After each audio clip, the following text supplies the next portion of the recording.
Hello and welcome to Dreamy History. Before we begin our story, I invite you to make yourself as comfortable as possible. Dim the lights, find a soft pillow, and let your body sink into the comfort of your bed. As you lie there, take a slow, deep breath in, holding it for a moment, and then gently release it. Feel the weight of the day lift away with that breath. Another deep breath in and out.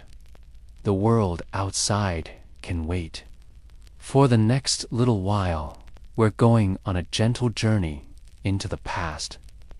A journey designed not for excitement, but for rest. Today, we'll be exploring the quiet, methodical search for a famous ship that lay lost beneath the cold, dark waters of the Atlantic.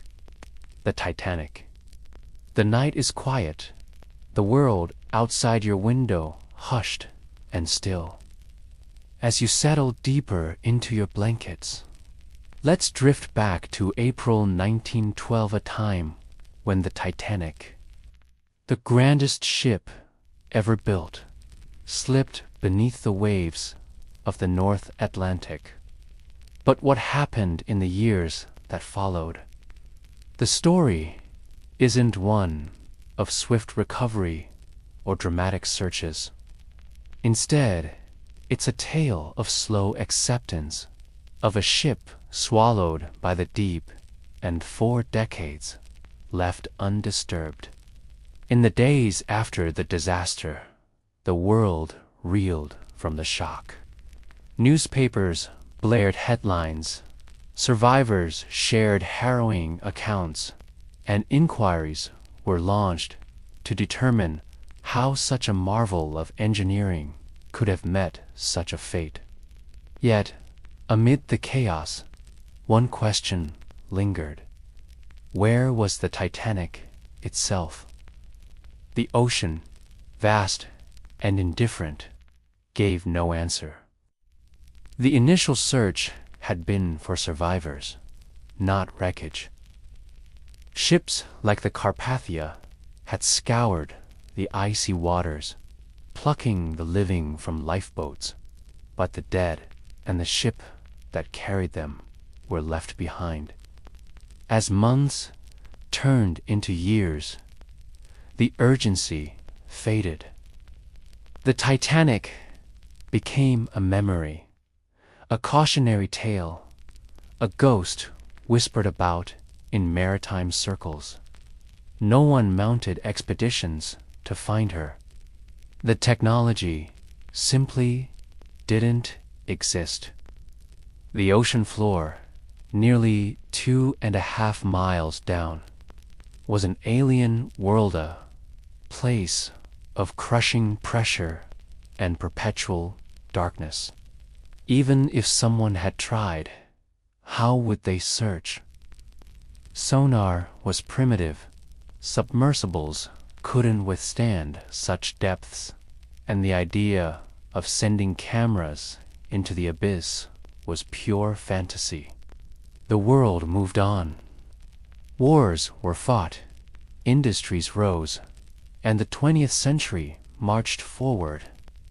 The Titanic was no longer a pressing mystery, but a historical tragedy. Its final resting place, a subject for theorists and dreamers. Some speculated about its condition. Was it intact? Had it shattered on impact? But these were just guesses. The truth lay buried under tons of water, hidden in a realm as distant as the moon. And so, the Titanic waited. The sea, patient and relentless, held its secret. The ship became part of the ocean's silent history, a relic slowly fading from public consciousness. But deep below, untouched by time, it rested, waiting for the day when technology, persistence, and a bit of Cold War ingenuity would finally bring it back into the light. As you sink deeper into your pillow tonight, let your imagination drift down through the inky blackness, past the shimmering surface, through the fading light, until we reach a world untouched by sun or storm. Here, in the eternal midnight of the deep Atlantic, the Titanic found its grave. 2.5 miles below the waves. The pressure is unimaginable, nearly 6,000 pounds, crushing every square inch, enough to crumple steel like paper. The temperature hovers just above freezing, and no ripple of wind or change of season ever disturbs this liquid void. This was the impossible challenge facing anyone who dreamed of finding the Titanic in those early decades. In the 1920s and 1930s, the deepest any human had ventured was a few hundred feet, barely a fraction of the distance to the wreck. Early submersibles were fragile things, often little more than steel balls with tiny windows. Built for quick dives and shallower waters, the deep sea might as well have been another planet. Scientists knew more about the surface of the moon than about these crushing depths. Yet life, in its strange way, had found a home even here. Strange, ghostly creatures drifted through the darkness, translucent jellyfish, eerie anglerfish with their glowing lures, and pale, blind crabs scuttling across the silt.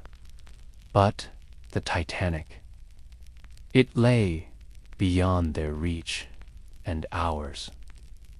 The ship had come to rest on the abyssal plain, a vast, flat expanse of mud stretching for miles in every direction.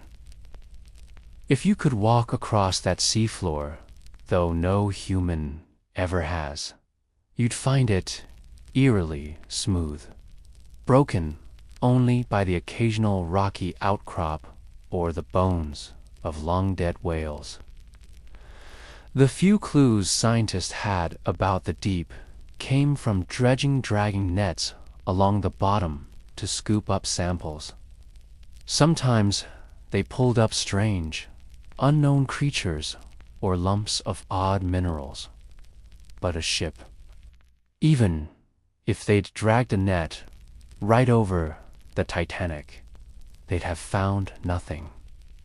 The wreck was too large, too heavy to be caught that way. The ocean kept its secrets well. Through the 1940s and 1950s, the Titanic remained a whispered legend among sailors and submariners. Those who worked in the depths knew the challenges all too well. Military submarines of the time could dive deep, but not that deep hand, even if they could. Their sonar wasn't designed to pick out a single shipwreck in all that emptiness. The seafloor was like a desert, and the Titanic was a single grain of sand somewhere in its vastness. But then, quietly, something changed. The Cold War brought new urgency to deep-sea exploration, not for history, but for survival.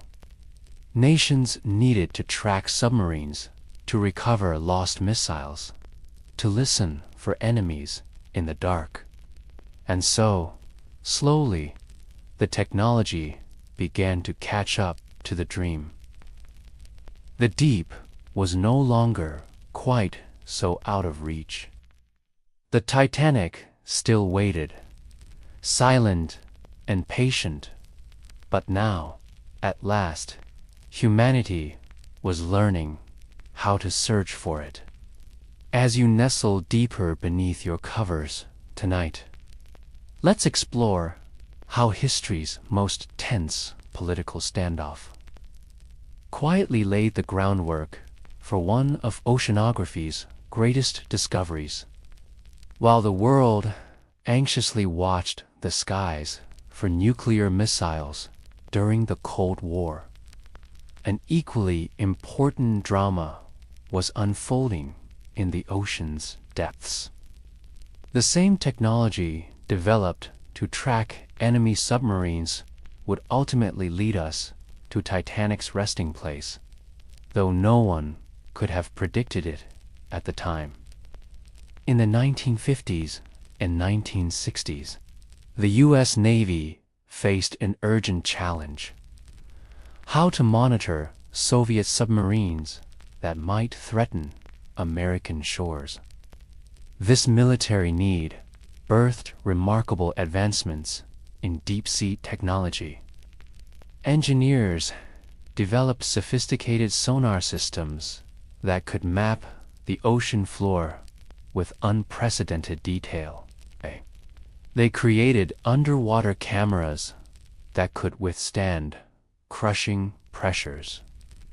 Most importantly, they pioneered remotely operated vehicles, ROVs, robotic explorers that could venture where humans dared not go. One crucial innovation was the sound surveillance system, SOSUS, a network of underwater microphones stretching across the Atlantic. Designed to detect enemy submarines by their acoustic signatures, this system inadvertently gave scientists new understanding of the deep ocean environment.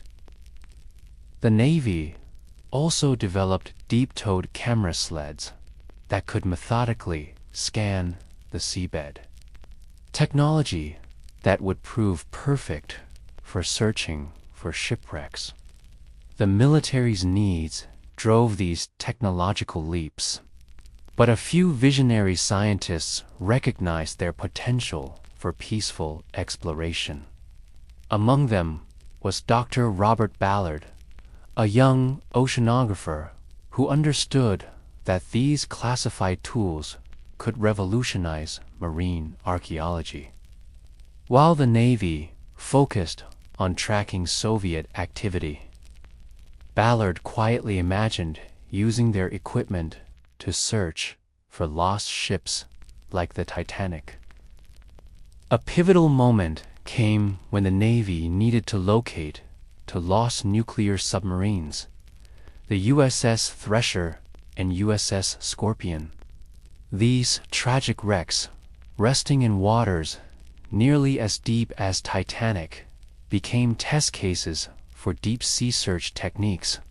The military's painstaking efforts to map debris fields and locate the submarine's remains would directly inspire Ballard's later approach to finding Titanic. The Cold War's underwater technology race created an unexpected legacy. What began as instruments of surveillance and defense became tools of discovery.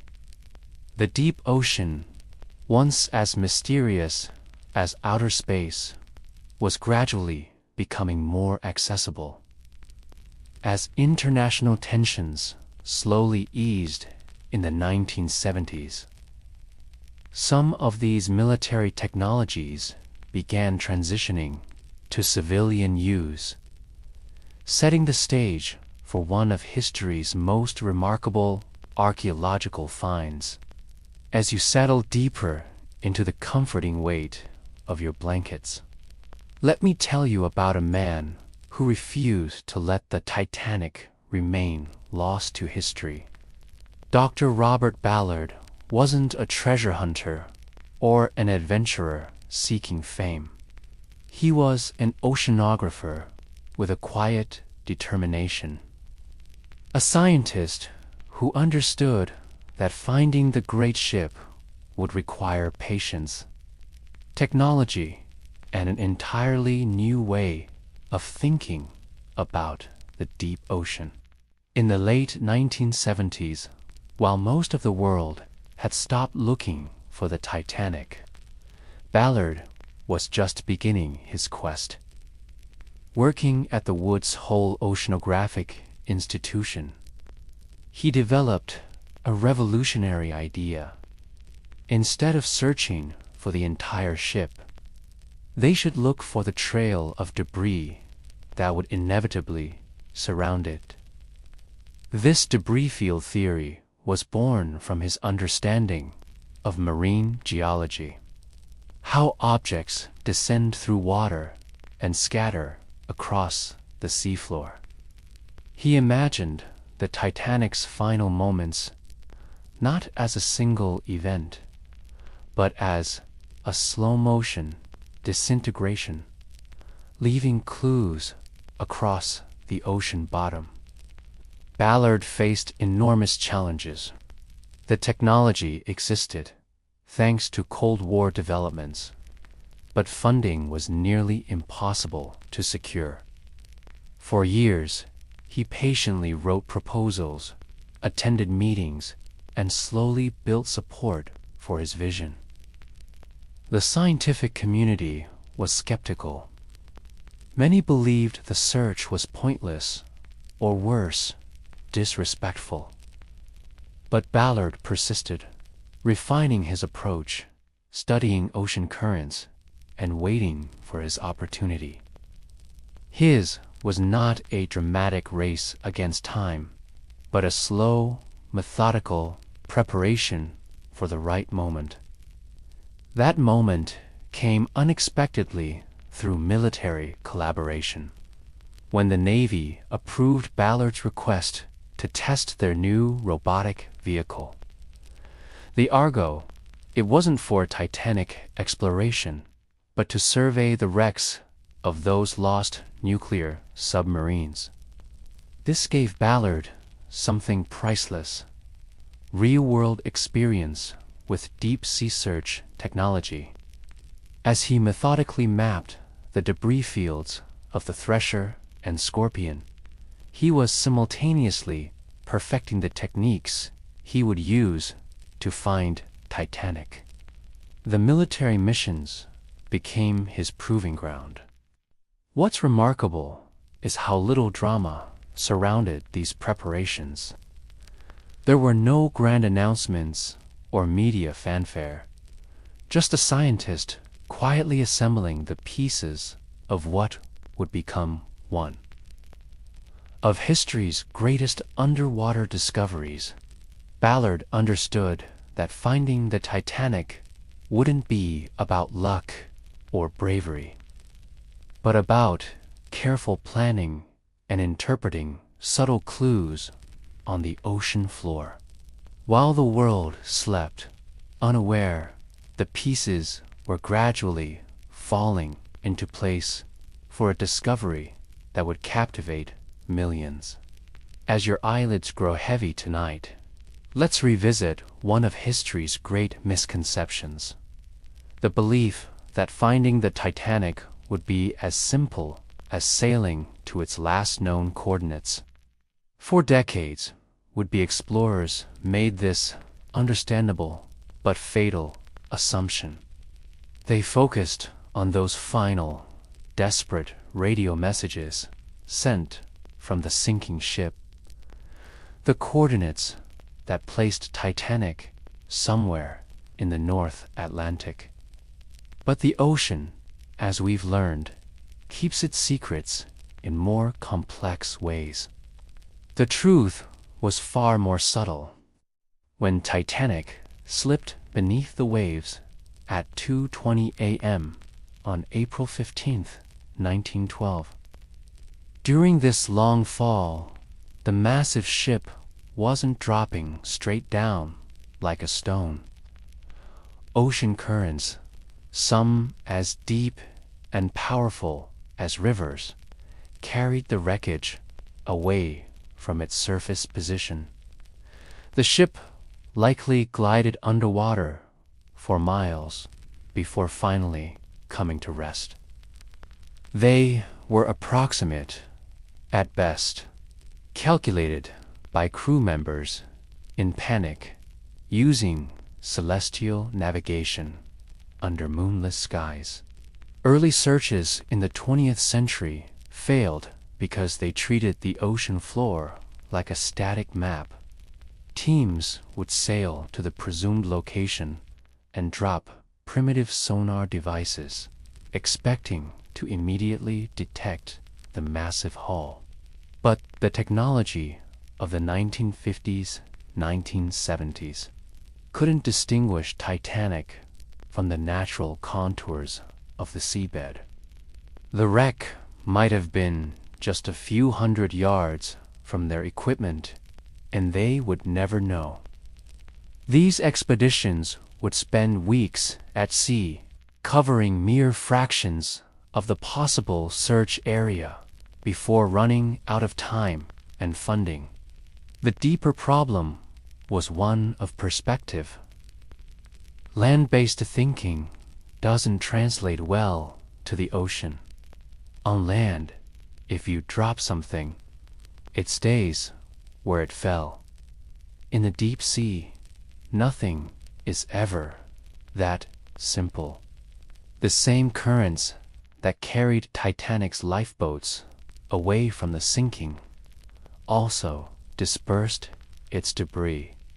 The ocean isn't a flat surface, but a three-dimensional space where objects move vertically and horizontally in complex ways. Early searchers were essentially looking for a needle in a haystack, without realizing the haystack was constantly shifting in invisible currents. Ballard understood this better than anyone. His work on the Thresher and Scorpion wrecks had taught him that debris fields follow predictable patterns. Large objects create long trails of smaller pieces as they descend. This insight would transform the search from looking for a single massive object to hunting for a scattered trail of clues. It was the difference between searching for a lost coin in a dark room by checking every inch of floor, and looking for the glint of that coin by following the path of other dropped items leading to it. As you sink deeper into your pillows tonight, imagine the Titanic's final moments not as a single event frozen in time, but as a slow-motion ballet of disintegration. This was Robert Ballard's brilliant insight, that the ship didn't simply vanish into the depths, but left behind a celestial-like trail of evidence, like a comet streaking through the ocean's darkness. His debris field theory would revolutionize underwater exploration, turning an impossible search into a solvable scientific puzzle. Picture the ship's final hour as the stern lifted vertically from the water. Everything not bolted down, furniture, dishes, personal belongings, began sliding forward through the tilting hallways. When the hull finally split apart, these objects were suddenly liberated, spilling into the open ocean like confetti from a burst piñata. The heavier pieces, the boilers, engines, and hull plating, began their swift descent first. Lighter objects like leather shoes, and wooden fixtures drifted down more slowly, caught in gentle, deep-sea currents that carried them away from the main wreck site. Ballard realized this scattering followed precise physical laws. The debris field would form an elongated oval with the heaviest objects at one end, marking where the ship initially broke apart, and progressively lighter items trailing away. The pattern resembled a cosmic event. Imagine a meteor breaking apart in Earth's atmosphere, leaving a trail of fragments across the sky. By studying how objects of different weights sank through water columns and were carried by currents, Ballard could mathematically predict where to search for this comet's tail of wreckage. This theory transformed the search parameters. Instead of scanning a single point for a massive object, like looking for a specific house from space, they could search for a much larger area of scattered debris, like spotting a city's outskirts first. The debris field would be their roadmap.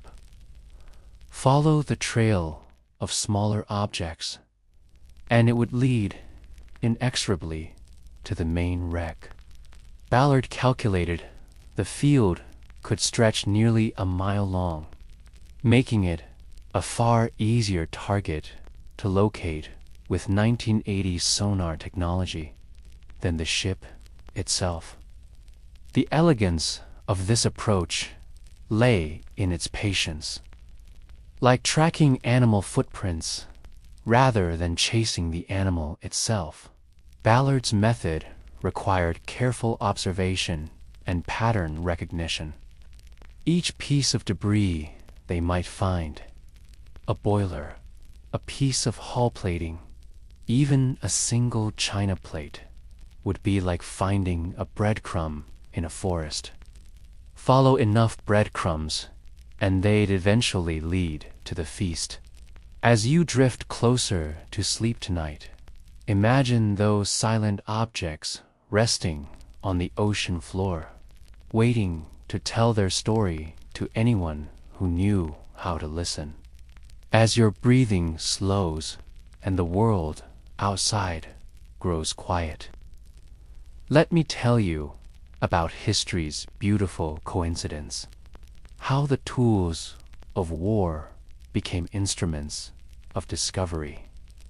While the world nervously watched nuclear standoffs above ground, deep below the waves, military technology was quietly evolving in ways that would one day help solve our Titanic mystery. The Cold War's underwater arms race, ironically, gave Robert Ballard exactly what he needed to test his debris field theory. In the early 1980s, the U.S. Navy faced a sobering challenge. Two of their nuclear submarines, the USS Thresher and USS Scorpion, had been lost in the North Atlantic. These weren't just tragic accidents. They were potential environmental hazards with nuclear material aboard. The Navy needed to find them, photograph them, and understand what went wrong. When they approached Ballard with this sensitive mission, they didn't realize they were handing him the keys to Titanic's discovery. The Navy's deep-sea search technology was revolutionary. Their new robotic vehicle, Argo, was essentially an underwater drone with powerful cameras and side-scan sonar. It could be towed just above the seafloor, transmitting real-time images back to the mothership. For Ballard, this was the perfect tool to to test his debris field theory. As he methodically searched for the submarines, he was simultaneously refining the techniques he'd later use for Titanic. The military saw wreckage. Ballard saw a training ground. There was poetry in this secret mission, while scanning for lost submarines in the eternal darkness. Ballard confirmed his theory about how objects scatter across the seabed. The Scorpion, in particular, had broken apart in ways eerily similar to how Titanic likely had, leaving a clear debris trail. Ballard noted how heavier pieces clustered together, while lighter objects drifted farther away, exactly as he'd predicted. Each hour spent searching for the submarines made him more confident about finding Titanic. The Navy got what they needed: proof that their submarines had imploded from catastrophic hull failures. But Ballard gained something far more valuable: proof that his debris field theory worked. When the military mission ended, the Navy granted him 12 extra days to use their equipment however he wished. Those 12 days would become some of the most important in maritime archaeology history. As you drift towards sleep, imagine those powerful cameras turning away from Cold War relics and toward solving a much older mystery. As your bedroom darkens and the night deepens around you, let's follow Robert Ballard on those precious final days of his 1985 expedition.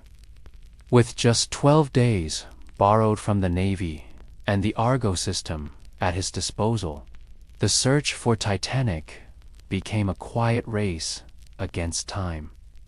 No Hollywood dramatics, just a team of scientists working in round-the-clock shifts, staring at video monitors as the seafloor scrolled past in an endless gray parade.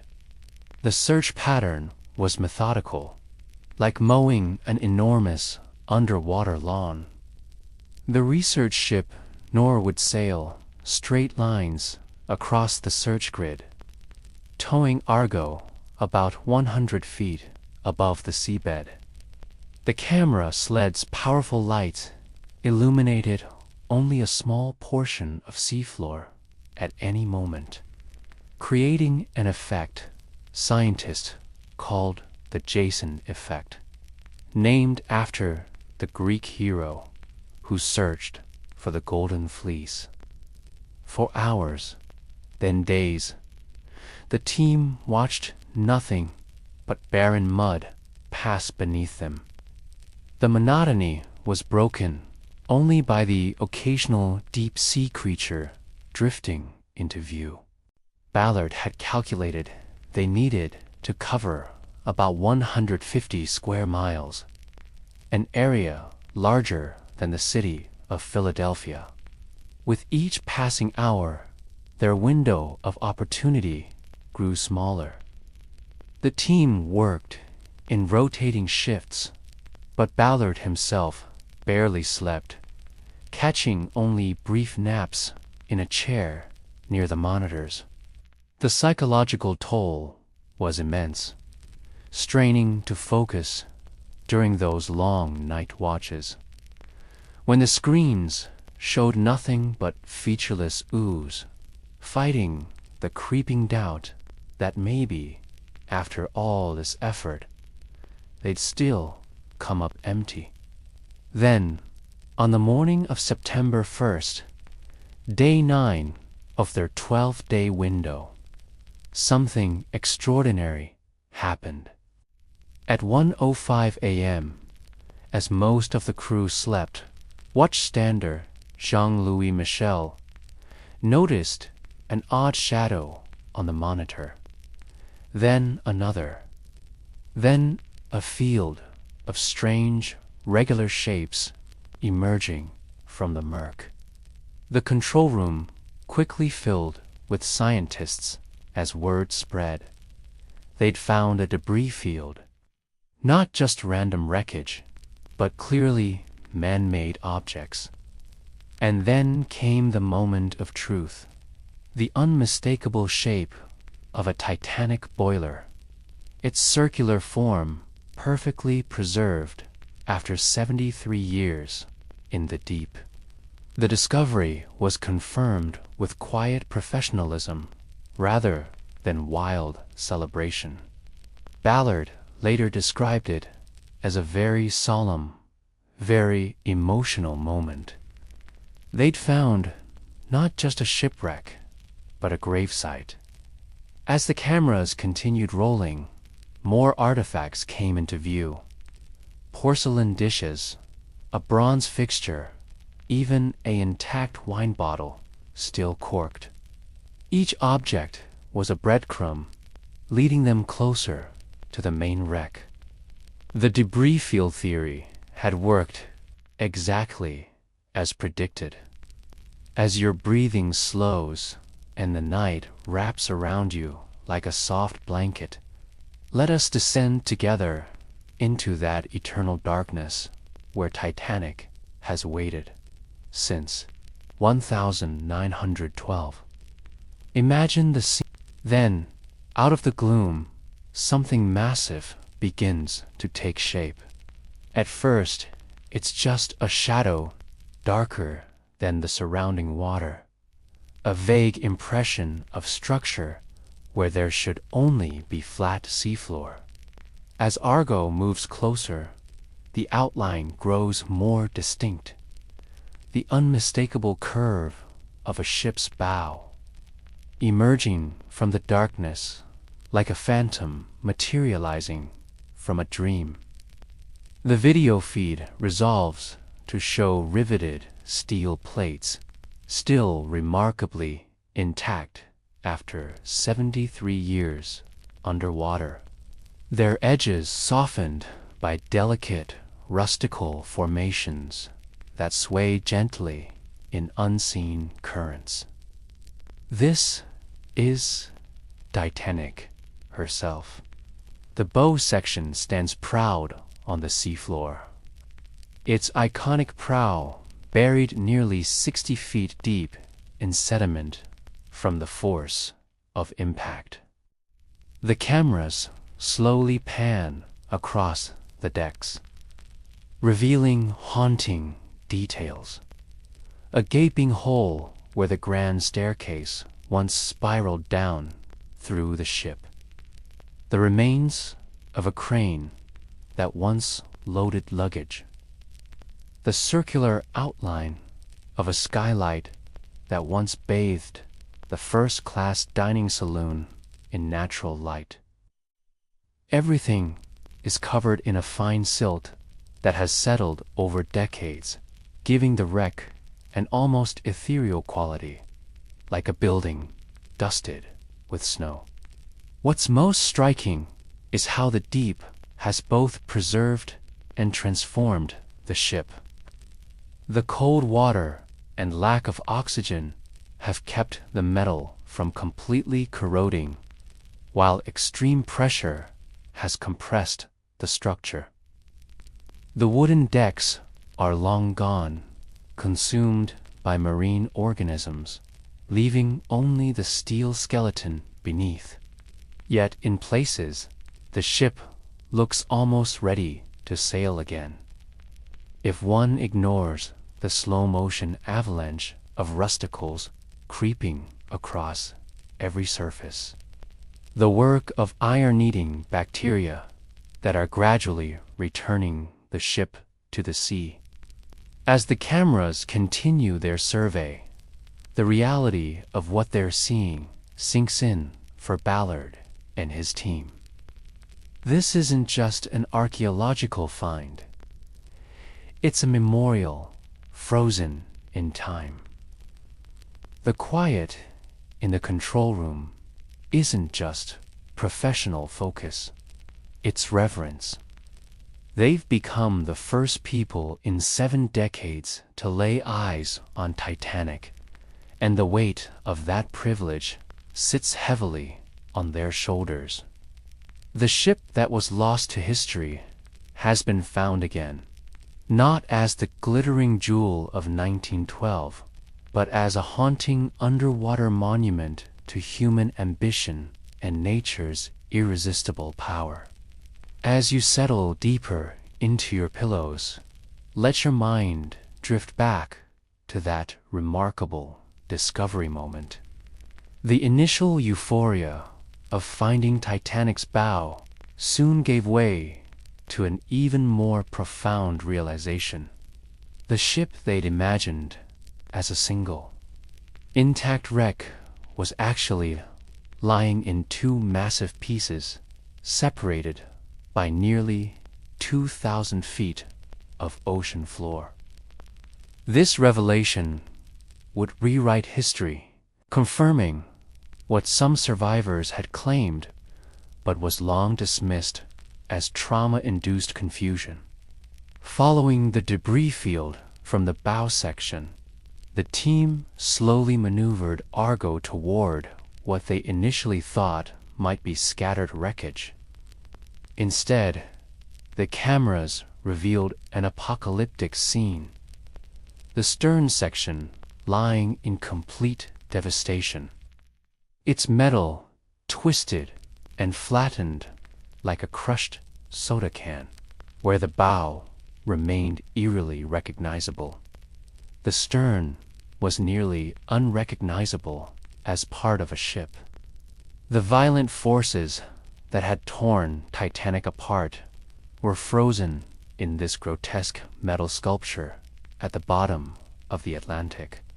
The difference between the 2 sections told the story of Titanic's final moments with terrible clarity. The bow had filled with water gradually, sinking relatively intact until it hit bottom at about 35 miles per hour. But the stern, that was another story entirely. As the bow went down, the stern had risen vertically out of the water, its unsupported weight causing the hull to break apart. When it finally sank, air trapped inside created tremendous pressure that literally blew the stern apart from within. The result was this field of destruction. Steel plates curled outward like flower petals, beams bent at impossible angles, entire decks pancaked together. Yet, even in this devastation, poignant details emerged. One of the ship's massive engines lay exposed to the deep, its machinery still recognizable after 7 decades underwater. A lone davit, once used to lower lifeboats, stood, twisted but upright, a silent witness to the inadequate number of boats that fateful night.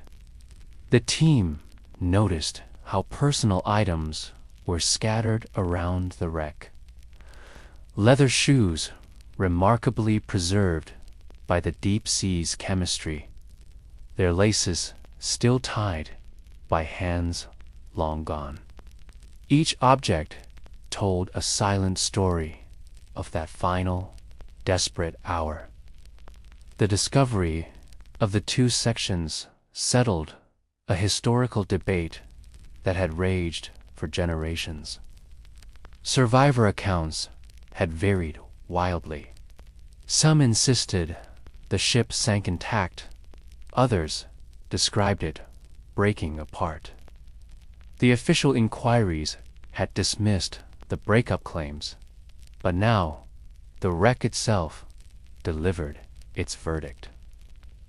Titanic had indeed broken in 2, likely during its final minutes at the surface.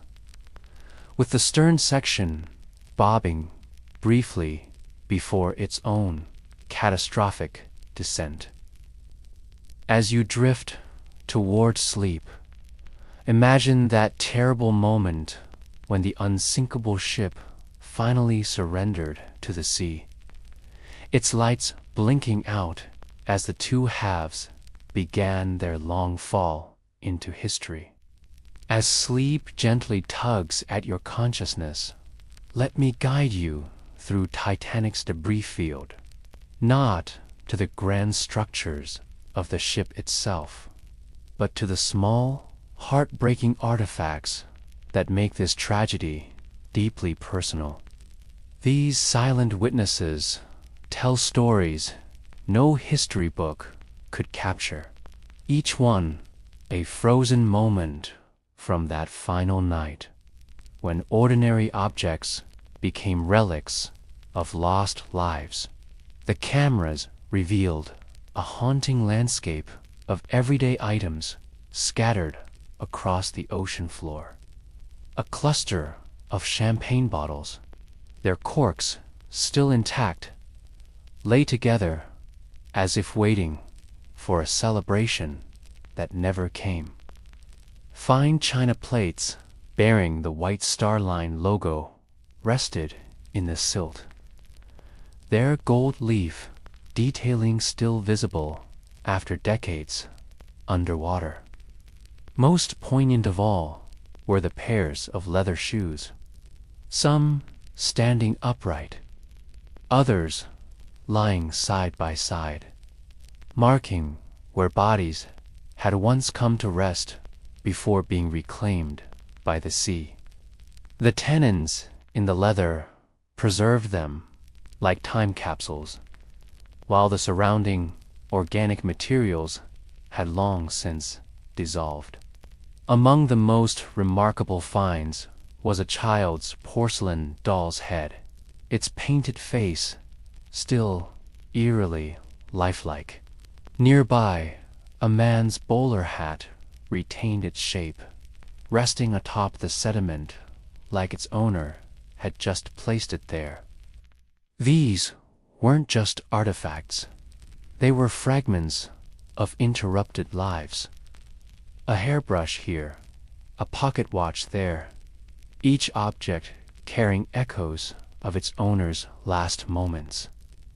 The debris field stretched nearly a mile, a sprawling museum of the mundane turned sacred by tragedy. Scientists noticed something peculiar about how these objects were distributed. The pattern wasn't random.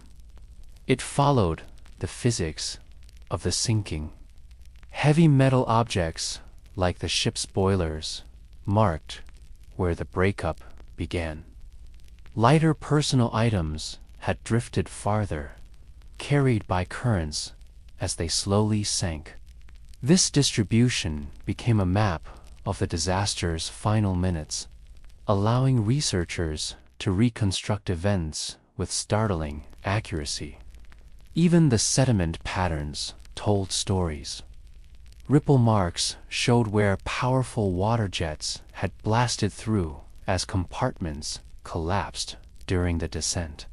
Perhaps most moving was the realization that these artifacts represented only a fraction of what once existed. The organic materials, letters, clothing, wooden objects had mostly vanished, leaving behind only the durable fragments we see today. The sea had edited the collection, preserving some stories while allowing others to fade forever. As you drift toward sleep, imagine these objects suspended in the dark water, not as lost things, but as quiet memorials to the lives they once accompanied on that ill-fated voyage. As your eyelids grow heavy and the night wraps around you like the deep ocean embraces Titanic, let us reflect on what this discovery truly meant. finding the wreck wasn't just an archaeological triumph, it was the beginning of a profound responsibility. That first fuzzy video feed showing the boiler in 1985 didn't simply solve a mystery. It created new questions about how we remember tragedies, how we honor the past, and what we owe to those lost beneath the waves. In the quiet of the control room that September morning, Robert Ballard and his team faced an ethical dilemma no explorer had truly confronted before. They weren't just looking at a shipwreck. They were gazing upon what amounted to the world's largest gravesite. Over 1,500 souls had perished here, and their remains, though long dissolved into the sea, deserved reverence. Ballard made a quiet but monumental decision in those first hours. They would document but not disturb. No artifacts would be recovered on this expedition. The ship would be treated with a solemn respect accorded to any sacred resting place. This philosophy sparked heated debates in the years that followed. Archaeologists argued that carefully recovered artifacts could tell important historical stories. Survivors' families were divided, some wanting the site left untouched, others hoping for tangible connections to lost loved ones. Governments scrambled to establish legal protections for what suddenly became the most famous underwater site on Earth. The discovery forced humanity to confront uncomfortable questions. When does exploration become exploitation? When does curiosity cross into disrespect? Yet, beyond these ethical considerations, Titanic's discovery revolutionized marine science. The techniques developed for this search, the systematic grid patterns, the debris field analysis, the use of ROVs became standard practice for underwater archaeology. Wrecks like Bismarck and Lusitania would later be found using these methods. The technology Ballard's team pioneered opened Earth's final frontier, proving that even the deepest ocean floors were within our reach. Perhaps most importantly, Titanic's rediscovery bridged the gap between history and memory. The ship transformed from legend into tangible reality.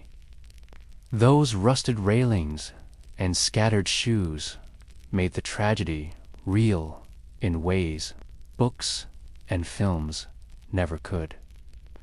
As you drift towards sleep tonight, consider how this discovery changed our relationship with the past, not as something waiting patiently in the darkness to tell its story when we're ready to listen with both curiosity and respect.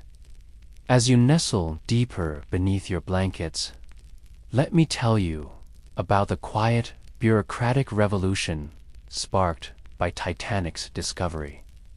While the world marveled at those first underwater images, a less dramatic but equally important story was unfolding in government offices and international conferences. How does humanity care for a wreck that belongs to no nation, yet to all of humanity? The answer would come not with fanfare, but through careful diplomacy and painstaking legislation. In the years following the 1985 discovery, lawmakers grappled with questions never before considered. The wreck sat in international waters, beyond any single nation's jurisdiction.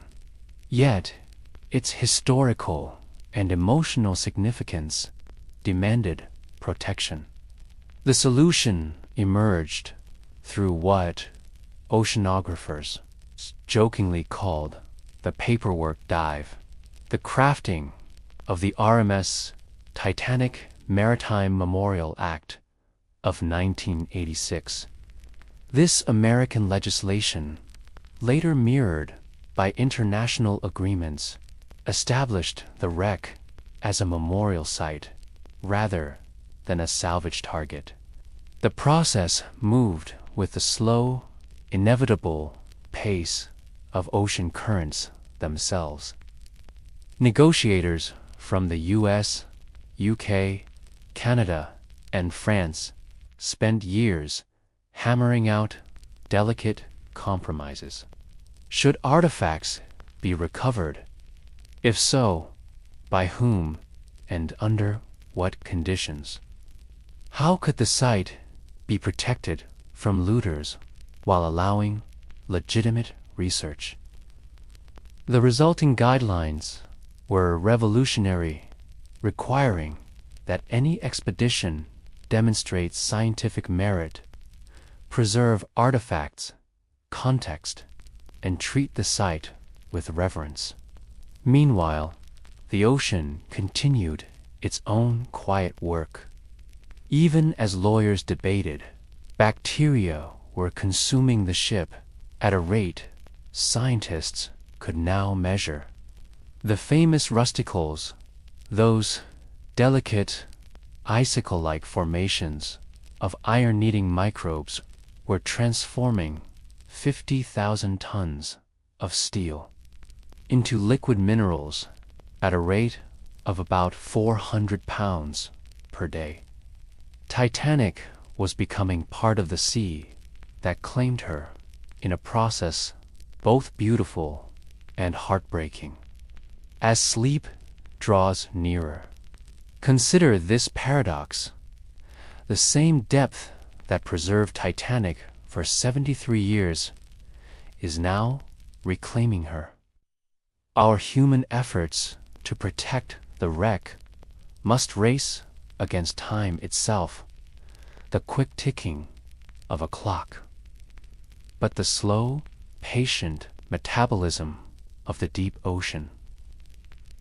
The paperwork may seem dry compared to the drama of discovery, but these careful agreements represent something profound. Humanity's collective decision to honor our past even as nature takes it back. As your breathing deepens and the night embraces you, let us descend once more to where Titanic sleeps. A remarkable transformation is occurring, not with dramatic collapses or roaring currents, but through the quiet work of organisms smaller than a grain of sand. These iron-eating bacteria are conducting nature's slowest symphony, turning mighty steel into delicate rustical formations that sway like ghostly curtains in the deep ocean's breath. The rusticles, so named for their icicle-like shapes, are actually complex ecosystems. Each fragile structure houses multiple bacterial species working in harmony, their microscopic tendrils extracting iron from the ship's hull. Scientists have identified a new species, Halomonas titanici, that thrives exclusively on shipwrecks at these depths. Their work is methodical, first penetrating the steel, then converting its strength into porous, fragile structures that eventually crumble into fine mineral dust. The process is so efficient that researchers estimate Titanic's hull may completely collapse within our lifetime. What appears to be destruction is actually nature's recycling program. The iron consumed by these bacteria doesn't disappear. It becomes nourishment for other deep-sea life. Tiny crustaceans graze on bacterial colonies, while filter feeders capture the mineral particles. Titanic is quite literally becoming part of the North Atlantic ecosystem. Her iron molecules circulating through creatures that will never know sunlight. The ship that once carried 2,200 souls now sustains an entire hidden world. Yet even as the bacteria work, they paradoxically preserve some artifacts. By creating a protective mineral coating, they've safeguarded non-metal objects nearby. Leather suitcases, ceramic dishes, and glass bottles remain remarkably intact beneath this biological shield. It's as if the ocean can't decide whether to claim or protect its prize, resulting in this strange dance of preservation and decay. As you drift closer to sleep, imagine this slow transformation, not as an ending, but as a change of form. The grand ship that once symbolized human achievement is now serving a different purpose, feeding life in Earth's most inhospitable realm. There's poetry in this. That which was lost now gives sustenance. That which was built to conquer the sea now nourishes it. The rusticals continue their patient work, undisturbed by the debates happening far above in the sunlit world, where lawyers and scientists discuss how best to honor what remains. As sleep's gentle current pulls you deeper, let me tell you about the deep sea's paradoxical nature, how it destroys with one hand while perfectly preserving with the other, while Titanic's steel structure slowly dissolves. The ocean has miraculously conserved thousands of everyday objects, creating what archaeologists call the world's most pressurized museum. These artifacts rest in the darkness, untouched by light or human hands, waiting to tell their stories.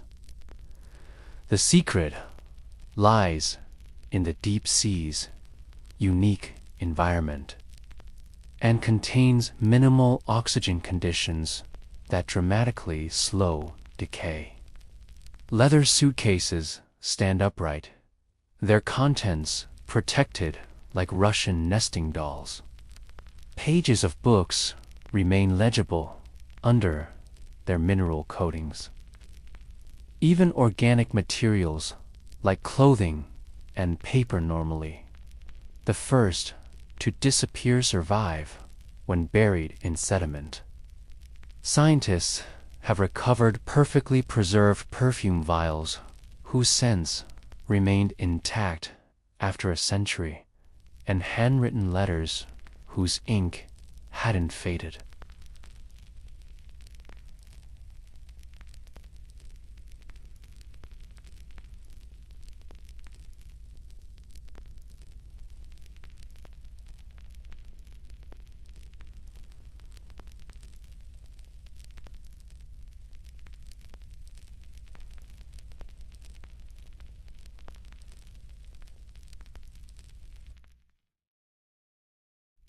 Yet the ocean is a meticulous curator, not a sentimental one. It preserves randomly a single shoe in perfect condition while its mate has vanished. A champagne bottle still corked beside its shattered companion. The debris field resembles a paused moment from 1912. China settings laid out as if for dinner. A hairbrush resting near a mirror. Pairs of spectacles waiting for hands that will never retrieve them. Each grouping feels hauntingly intentional, though arranged only by gravity and currents. Modern imaging technology reveals how carefully the sea has guarded these artifacts. Multi-beam sonar shows objects partially buried in sediment, protected like treasures in velvet cases. 3D photogrammetry captures their exact positions, allowing archaeologists to study relationships between artifacts without disturbing them. This virtual museum may ultimately outlast the physical one, as the wreck itself continues to deteriorate. As you float between wakefulness and dreams, consider this: Titanic's most enduring legacy may be how it taught us to see the deep ocean. No longer just empty darkness, but a vast historical archive where countless stories wait in suspension. The sea doesn't distinguish between a millionaire's diamond and an immigrant's button. It preserves them equally. Democratizing history in its cold, quiet embrace. As night's embrace deepens around you, let us consider how Titanic's rediscovery began an endless dialogue between past and present. This isn't a story with an ending, but an ongoing meditation on how we remember. How a ship that sank in hours continues to reveal its secrets across decades. Each visit yielding new understanding, while posing fresh questions about our relationship with the deep. Modern expeditions no longer search for Titanic, but rather document her gradual return to the sea. Sophisticated 3D imaging now captures